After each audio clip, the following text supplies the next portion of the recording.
اعوذ باللہ من الشیطان الرجیم بسم اللہ الرحمن الرحیم۔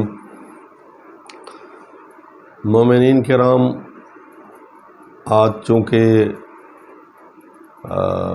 قریب ہے عید قربان، دو بڑی عیدیں ہیں مسلمانوں کی، عید قربان اور عید الفطر۔ عید الفطر روزوں کے بعد ہوتی ہے، اور عید قربان جو ہے حضرت ابراہیم کو جب اللہ تعالیٰ نے آزمایا تھا تو کہ آپ پیاری سے پیاری چیز میری راہ میں قربان کریں، تو حضرت ابراہیم نے اپنے بیٹے کو پیش کیا تھا۔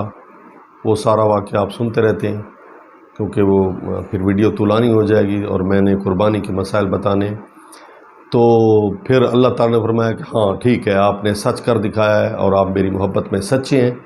تو پھر وہ بیٹے کو اللہ تعالیٰ نے بچا لیا اور دمبا قربان کر دیا۔ پھر اس کی سنت کو قائم رکھتے ہوئے، اس کی یاد کو تازہ رکھتے ہوئے، حضرت ابراہیم کو خراج تحسین پیش کرتے ہوئے تو حکم دیا کہ ہر مسلمان جو ہے وہ 10 ذی الحج کو قربانی کرے۔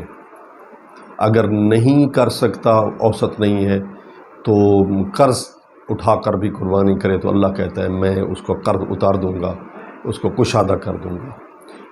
تو قربانی جو ہے 10 ذی الحج کو ہوتی ہے۔ منا میں جو ہیں لوگ وہ 4 دن قربانی کر سکتے ہیں، اور جو یہاں ہیں پاکستان میں ہیں یا دوسرے ممالک میں ہیں وہ 3 دن تک قربانی کر سکتے ہیں۔ پہلا دن افضل ہے، باقی 2 دن بھی قربانی اگر پہلے دن انسان نہیں کر سکا تو باقی دنوں میں کر سکتا ہے۔ تو قربانی کے مسائل میں جو ہے وہ اہم مسائل میں آپ کو بتایا دیتا ہوں، اور سادے طریقے سے، تاکہ سب مومنین مسلمانوں کو پتہ چل جائے۔ ایک تو یہ ہے کہ قربانی کا جو جانور ہو بے عیب ہو، اس میں کوئی عیب واضح نہ ہو، جیسے کان کٹا ہے، سینگ کا ٹوٹا ہوا ہے، دم کٹا ہوا ہے۔ اور عیب کی جو تشریح ہے، وضاحت ہے، وہ یہ ہے کہ عیب کی وجہ سے اس کی قیمت کم ہو۔ اگر قیمت کم ہوتی ہے تو وہ عیب ہے۔ معمولی اگر کوئی ہے، تھوڑا سا کسی کو کوئی سوراخ ہے یا تھوڑا سا کوئی چیرا ہے جو کٹ لگا ہوا ہے، معمولی ہے، وہ عیب شمار نہیں ہوتا، تو اس سے قربانی ہو سکتی ہے۔ اگر کوئی واضح ہے تو پھر وہ اس سے قربانی نہیں ہوتی۔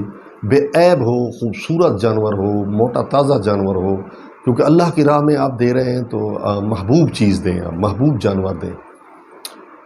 تو دوسرا یہ ہے کہ کتنے بندے مل سکتے ہیں، وہ جانور کی حیت پر ہے، اس کے جسم پر ہے، اس کے ویٹ پر ہے، اس کے وزن پر ہے، کہ تاکہ اتنا گوشت آ جائے کہ آپ خود بھی کھائیں اور اپنے اہل و عیال کو بھی کھلائیں، اور والدین کو بھی دے سکیں، اپنے بہن بھائیوں کو بھی دے سکیں، اور اپنے فقراء کو بھی دے سکتے ہیں، کیونکہ اس کے 3 حصے کرنے ہیں۔ خود اپنے اہل و عیال کے لیے گوشت رکھنا ہے، اور قریبی رشتہ داروں کے لیے، جس میں بہن ہیں، بیٹیاں ہیں، اور پھوپھو ہے، خالہ ہے، مختلف یعنی جو قریبی رشتہ دار ہیں، غرباء ہیں، ان کو دینا۔ اور تیسرا جو ہے وہ دور کے غرباء اور مساکین ہیں، ان کو دینا۔ یہ 3 حصے کرنے ہیں قربانی کے۔ تو وہ جانور میں آپ بڑا جانور ہے تو اس میں 4 بھی شامل ہو سکتے ہیں، 5 بھی ہو سکتے ہیں، 6 بھی ہو سکتے ہیں، 7 بھی ہو سکتے ہیں، 70 تک ہو سکتے ہیں۔ اچھا، طاق اور جفت کا بھی فرق نہیں ہے۔ طاق عدد کو کیونکہ جفت پر برتری حاصل ہے، اس لیے وہ طاق کی روایت ہے، ورنہ جفت لوگ بھی شامل ہو سکتے ہیں، 4 بھی ہو سکتے ہیں، 5 بھی ہو سکتے ہیں، 6 بھی ہو سکتے ہیں، 7 بھی ہو سکتے ہیں، 70 تک ہو سکتے ہیں۔ ٹھیک ہے۔ اچھا، اب آ جائیے کہ وقت کیا ہے۔ وقت قربانی کا ہے جب سورج 10 ذی الحج کا نکلتا ہے اور نماز پڑھنے کے ٹائم تک، یہ افضل وقت ہے، اور پھر وہ آپ سارا دن قربانی کر سکتے ہیں، لیکن افضل ٹائم یہ ہے۔ اچھا، اس کے بعد جو ہے جو ذبح کرنے والا ہو تو اس کو ذبح کا طریقہ آتا ہو، مغرب کی طرف، کعبہ کی طرف اس کا منہ ہو، اور بسم اللہ اللہ اکبر، جب وہ چھری چلائے تو بسم اللہ اللہ اکبر کہیں، اور 4 رگیں بڑی ہوتی ہیں، ان کو کاٹنا ضروری ہے۔ 4 رگیں ہوتی ہیں، ان کو وہ کاٹیں، اور جو معمولاً خون ہے وہ نکل جائے، باقی جو جانوروں میں بچ جائے تو وہ پاک ہے۔ معمولاً نکلنا چاہیے، خون کو روکنا نہیں چاہیے۔ پھر جو چھری ہے وہ لوہے کی ہو، اور اس پر خون لگا ہوا ہے تو اگر دوسرا جانور ذبح کرنا ہے تو وہ خون صاف کر لے. اکثر یہ غفلت ہوتی ہے قصاب سے، تو وہ نہیں صاف کرتے، لیکن صاف کرنا چاہیے، تو اس کو صاف کر لینا چاہیے. اور پھر جو ہے دعا پڑھنی چاہیے، مستحب ہے اس وقت دعا پڑھنی چاہیے، پروردگار اللہم تقبل منہ، ان سب کی طرف سے یہ قربانی قبول فرما. اگر ایک آدمی ہے اور اس نے دمبا ذبح کیا تو خود کر رہا ہے تو وہ کہے اللہم تقبل منی. اگر کوئی اور دعا پڑھ رہا ہے تو وہ کہے اللہم تقبل منہ، اس کی طرف سے یہ قربانی قبول فرما.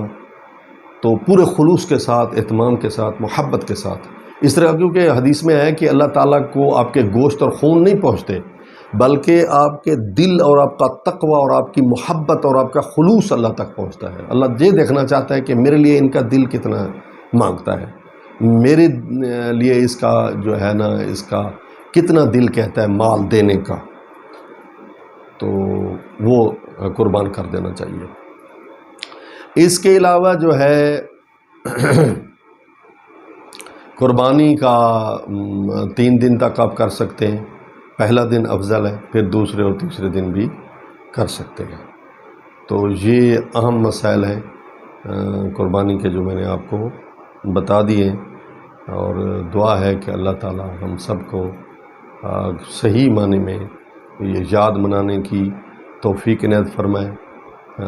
اس میں ایک فلسفہ یہی ہے کہ جناب ابراہیم کی یاد تازہ کی جائے، اور مال کی محبت انسان کے دل میں کم ہو، خدا کی محبت زیادہ ہو.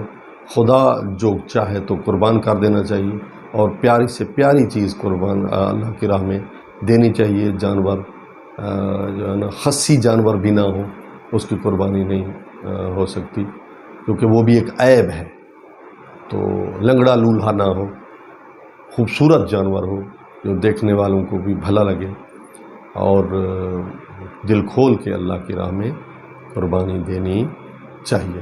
اچھا، پھر جو ہے نا، وہ جو کھال ہوتی ہے، اس کی چمڑا جس کو کہتے ہیں، وہ بھی اللہ کی راہ میں دینا ہوتا ہے. بعض اوقات لوگ خود تقسیم کر لیتے ہیں، نہیں، وہ بھی اللہ کی راہ میں آپ نے اس کو تقسیم کرنا ہوتا ہے.